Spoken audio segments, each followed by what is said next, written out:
on veut calculer une valeur approchée de l'aire du domaine colorié. Pour cela, on va utiliser la méthode des rectangles qui consiste à encadrer l'aire cherchée entre des sommes d'aires de rectangles. Ici, c'est la fonction carré qui est représentée sur l'intervalle 0,1.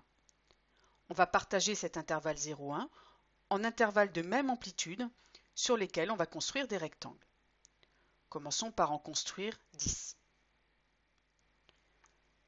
Prenons ces rectangles, dont le sommet en haut à gauche appartient à la courbe de la fonction carré. Tous ces rectangles sont situés sous la courbe de la fonction. Et donc la somme des aires de ces rectangles est inférieure à l'aire du domaine que l'on cherche. On peut également construire ces rectangles, dont le sommet en haut à droite appartient à la courbe. Et la somme des aires de ces rectangles est supérieure à l'aire du domaine que l'on cherche.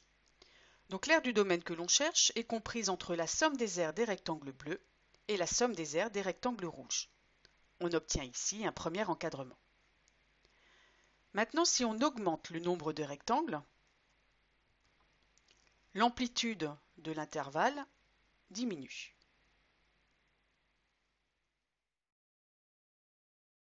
On peut prendre n très grand, donc un très grand nombre de rectangles, qu'on a du mal d'ailleurs maintenant à distinguer. Et plus n est grand, plus on obtient une valeur approchée précise de l'aire du domaine.